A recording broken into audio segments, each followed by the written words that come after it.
This all happened a few months ago when I met Veronica at a mutual friend's house party.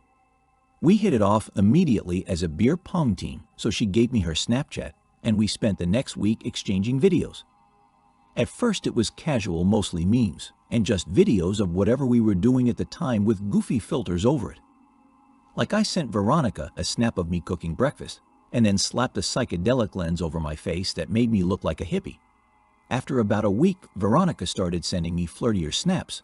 Nothing wild, just stuff like blowing me a kiss at the end of a video or using a heart emoji filter. I was vibing with that because Veronica was gorgeous, dark hair, dark eyes, and slim. We'd probably exchanged 100 snaps before I saw the face in the background. I was laying on the couch playing Elden Ring when I received the snap. "Hey Troy, what do you think of my new earrings?" Veronica asked in a video. She was sitting at her kitchen table with some kind of pirate filter on. It added big fake gold earrings as well as an eye patch. Just as the snap was ending, I sat up. There was something in the background of the video in a shadowy way at the end of the kitchen. The snap was gone before I had a chance to think to screenshot. It was hard for me to tell exactly what it was in the background due to the bad lighting and the filter, but it looked like a face on the wall. The face was ugly, old, but hard to make out in detail because it was dark. It was a man completely bald with thick, hard features and eyes that seemed to look right through you. His mouth was clenched shut. I thought there might even have been a red streak on his chin. I decided to snap Veronica back ASAP. "Hey, did you recently install a creepy portrait in your kitchen?" I asked. "Creepy-doo was me mugging me in your snap." I added an LOL filter and sent the message. Veronica got back to me immediately. "Not sure what you're talking about, Dudesky," she said while shooting a quick video tour of her kitchen. "You're weird, but luckily you're cute." I felt the blood go cold in my veins. Veronica's snap showed me the wall where I thought I'd seen the portrait of the man, but instead of a painting there was a window. "Hey, I'm being serious now, okay?" I snapped back. "I think a man might have been looking in through your kitchen window." Veronica looked nervous and a little angry in her reply. She didn't bother using any filters. "Troy, if you're messing with me, that's not okay. Don't try to scare me." This latest video had Veronica walking around in her living room. All of her curtains were open, and I could see the night sky clearly around her house. I also noticed a shadow outside in her yard.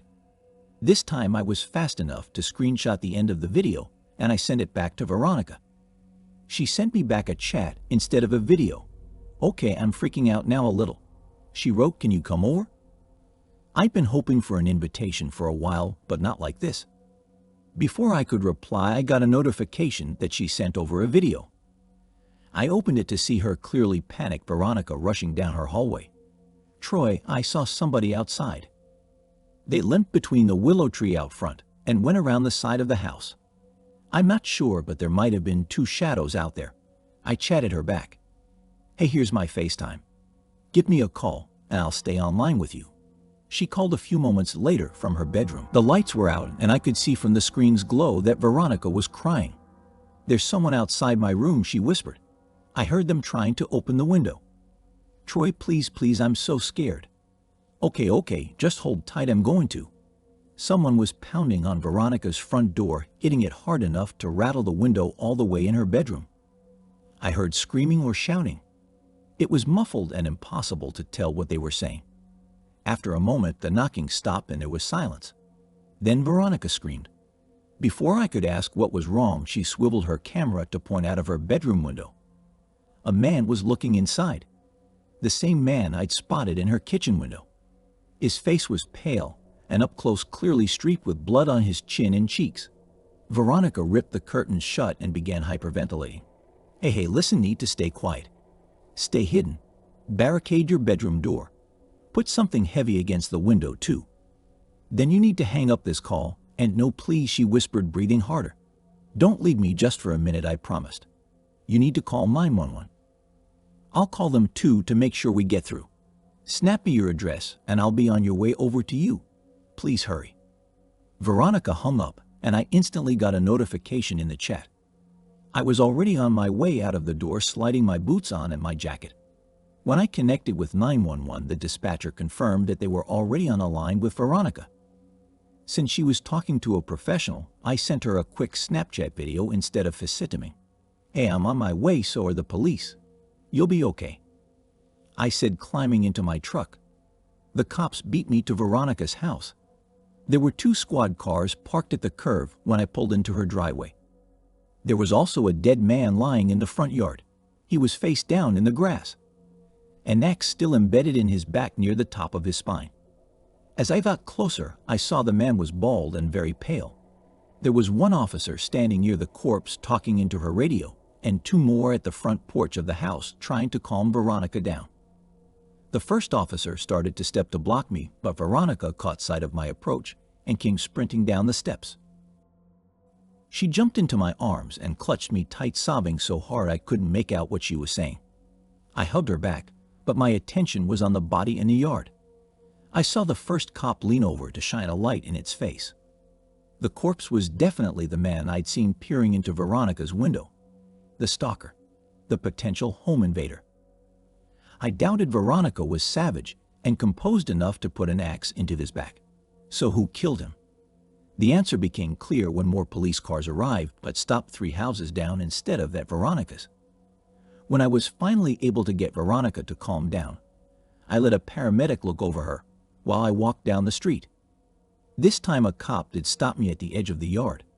A crime scene technician was marking off an open door to the house with black and yellow tape. I was able to see a woman's body lying in the living room floor before they shuffled me away. The rest of the story came out in the paper that week. Veronica's neighbor, a middle-aged couple that just moved in, were brutally murdered the same night she and I were exchanging snaps. The wife died at the scene, but the husband was able to flee and most likely made his way next door to ask for help. Only that family was on vacation, so he moved to Veronica's house, creeping in the yard in case the killer was in pursuit, which he was. The man probably tried to get Veronica's attention quietly at first, then started pounding on the door when he realized he was being followed. He ran around to her window when she didn't answer. That's when the killer must have caught up with him and planted an axe in his spine as the man tried to dash across the yard. I know Veronica blames herself for not opening the door, but how could she have known that her stalker was really a victim? Besides, all that might have changed was the police finding 3 bodies instead of 2. I was watching Vampire Diaries on Netflix when my best friend Holly called to ask if I was okay. I told her I was fine. It was just some boring Tuesday night, nothing too interesting. And then she started laughing nervously and said, "Oh, so you're just joking then? Wow, I didn't know you had it in you." I really didn't understand what she was talking about. I hadn't heard from her in a couple weeks, and I started racking my brain to try to remember what sort of joke I would have made. Honestly, I couldn't think of a single thing. I'd been so busy with my new job, not to mention my messy breakup with Patrick. It had been a while since I'd been in a joking mood, and I couldn't think of anything that I'd done that Holly would even consider a joke. So I asked her what she meant, and she said that she was talking about the video I just sent her on Snapchat. I was shocked. I didn't have any social media besides a LinkedIn profile that I had to use for work. I didn't even know what Snapchat was. I thought it was just something that guys use to send the pics of their dong or whatever. I told her that she must have friended someone else, but she said that the account was posting videos of me doing quirky things around the house. She knew it was me. I told her that it must have been a lookalike. I'm blonde with regular features, and I've met several people who have sworn that they'd seen me before. I guess I have one of those recognizable faces, but Holly was insistent. She said that the account had to be mine. She even recognized the house that I was in. I asked her for the name that this mysterious account was using, and she said it was called Irondog47. I was speechless. That was my original password when I created my first email account back in 4th grade. How could this imposter have known that? It was a name I'd never used since, but I always remembered it. I asked her to show me some of the videos that I had sent her, and she said that they were gone. I guess the accounts on Snapchat can make them disappear after you watch them, and she didn't think to save any on her phone. So I pushed her to tell me more specifics of what videos she got. She told me that there was one of me making coffee in my kitchen. I was drinking out of a SpongeBob mug, but I dropped the mug and it shattered on the tile. Holly, I said, my heart racing in my chest. That happened to me yesterday morning. I still had the shards up, SpongeBob, in my trash. You sent that video yesterday morning, she said. And then today? You sent one where you were sitting on your sofa when a man in a ski mask ran in and stabbed you. It looked really fake though. That's the one you thought was funny? I asked. Yeah, she said, mostly because it was so out of character for you. And there was so much fake blood. It was just ridiculous. I didn't like this at all. It must have been a deepfake. I read about those online. Or maybe it was just some actress who was pretending to be me. Either way though, why would they send the videos to Holly? What was the point? I asked her if she remembered anything else about the video, like what I was wearing, or if there was anything weird in the background. It was 10 seconds long, she said. I didn't really have time to notice any details. She thought for a second and then added, but you were wearing a brown shirt, and the Vampire Diaries was playing on the TV. I remember that. I looked down at myself. I was wearing a brown shirt at that very moment. Instantly, panic flooded through me, and I raced to my front door to make sure it was locked. I ran throughout the house, turned on all the lights, and checked all the windows. All the while, Holly was still on the phone asking what I was doing. I thought about hanging up and calling the police, but what good would that do? What could I tell them? That I got murdered on the internet, and now I'm worried that it'll happen in real life? It was just too crazy. Through the phone, Holly tried to calm me down. She said that there was probably some explanation for all of this, but she couldn't figure it out. Neither could I.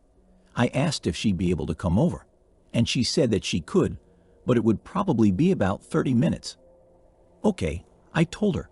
Thanks, and I hung up. But without her voice in my ear, I felt very alone and very vulnerable. I sat on the couch and waited for her to show up. I started downloading Snapchat on my phone, but my internet was slow. I stared at the screen for several minutes, waiting for the app to load. I was focused so closely on my phone that I almost didn't hear the footsteps right behind me. I spun around and gasped. Right there, just behind my kitchen island, was a man in a ski mask, just like Holly had said. He was tall and thin, and he pulled a butcher knife from my knife drawer. He knew exactly where to get it. I jumped up. The sofa was between me and the intruder. He'd have to run around it to get to me. I didn't have much time. I raced toward the bathroom, where I'd be able to lock the door and protect myself, but the man wouldn't stop. He jumped over the couch, and before I knew it, he grabbed my shoulders and pushed me onto the ground. He was so strong. He lowered the knife towards my neck, but I twisted out of the way, and his blade slammed into the ground. I knew I wasn't fast enough to get away from him, so I had to fight. I grabbed his wrist, trying to twist the knife out of his grip. He wouldn't let go. "Who are you?" I shouted. He didn't say anything, and he tried to jerk his hand away. I wouldn't let him. With all the force I had, I pushed him backwards. His head struck the edge of the sofa. That left him dazed just for a second, but long enough for me to pull the knife free and ram it into his stomach. He let out a terrible scream, and he finally said, "Stop, it's me." With a river of blood oozing out of him, he pulled off his ski mask, revealing a familiar face. "Patrick?" I said, "my ex-boyfriend." I couldn't believe it. I knew that things had ended badly between us, but I had no idea that he was mad enough to kill. Why? I asked. "We were supposed to fight back," he mumbled, his mouth already filled with blood. This was supposed to be a surprise. And with that, I laughed backwards, still lifeless. I called 911 right away. In less than a minute, I heard a knock on the door. It wasn't the police, though. It was Holly. She took one look at me, then at Patrick's dead body on my living room floor, and she knew what had happened. She wrapped me in a big hug. "If you hadn't told me about that video," I said, "I wouldn't have seen him coming. I would have been killed." "I know," she said, her hands shaking. She pulled out her phone and opened Snapchat. She was going to show me the mystery account, but as she scrolled through her contacts, her expression dropped. "What is it?" I asked. "Iron Dog 47, she said. "The account isn't there. It's deleted.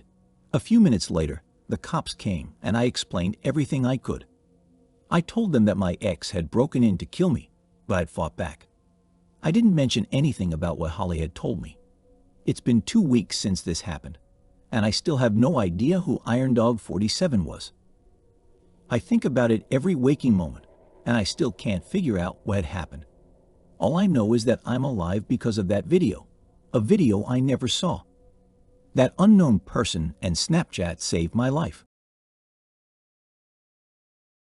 This happened about a month ago, but I couldn't decide if I should tell it or not. I'm kind of a paranoid person and didn't know if I was going to deal with something like this again if I talked about it. But since it's been a month and nothing has happened again, I'll share it. English is not my native language, so bear with me if I sound weird. I'm a 22-year-old girl from Bulgaria studying arts in another town. I was back home at my parents' house for Christmas vacation, and this happened a little after New Year's. My parents' house is in a tiny village near a big town where I grew up. We moved into the village and now live in a 2-story house. I was sitting one night in my room and watching some amazing horror stories by Mi-Ghosta, as I usually do. It was about 2 o'clock and I was immersed in a scary story, not knowing that I would be living in my own horror story real soon. It started with me receiving a notification from Snapchat that someone had added me. I was kind of confused, but I still opened it and saw that someone with the username Lappy789 added me as a friend. Now I want to explain why this is weird to me. I hardly use Snapchat. I just have it on my phone for no reason at all. None of my friends used it since Instagram got the story thing, and we all started to use that instead. I have very few friends on Snapchat and none of them active on it, so I didn't think that it was someone I knew, and I don't even have my location on it or Bitmoji or whatever it's called that I can give away my location or username to people nearby. I don't even know what that thing does because, as I said, I haven't been using Snapchat in a while. I also didn't have my username mentioned anywhere on my social media. Out of curiosity, I added Lappy789 and opened their profile to see if they had a picture or something that I could tell more about this person. There was nothing except their Snapchat score, which was about 7. I set my phone on the desk and started to rewind the video and listening to the parts that I missed while I was distracted by the phone. As I got ready to go back to the video, I got another notification. It was from Lappy789 again, and this time it was a snap. I opened it, and it was a picture of grass taken with a flashlight. I stared at it all confused, and then typed, "What is this? Who are you?" Lappy789 received it, then read it, but didn't respond.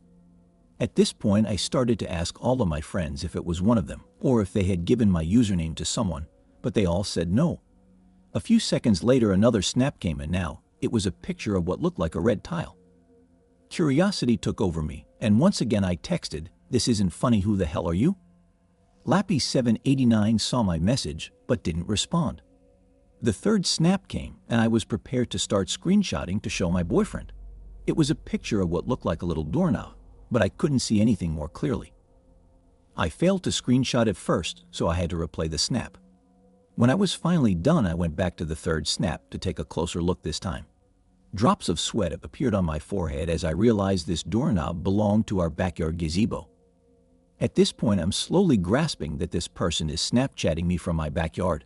And by the way, it's not so easy for someone to access our backyard as we have a tall fence. You would have to take your time and scout the place around to find a possible way to climb the fence. It would be even more difficult in the dark, which meant whoever this was had been looking around our house during the day to find a way to get in. I was utterly horrified, and I didn't know what to do for a few moments. Then I stood up from my desk and ran to turn off all the lights. As my room got dark, I peeked through my window shades to see the backyard. It was very cloudy and a dark night, so I couldn't see anything. The fourth snap came, and like last time, I was ready to take a screenshot of it to my boyfriend, who hadn't yet seen my messages. When I opened the snap, I screamed in terror. It was a zoomed-in snap of my window shade, the one that he could see me gazing out of. I ran out of my room, not knowing what to do. For some strange reason, I didn't want to wake up my dad and tell him what was going on. My mom was sleeping downstairs on the couch, and I was upstairs. I tried to figure out how to open this super loud and screechy door to our terrace without waking up my parents.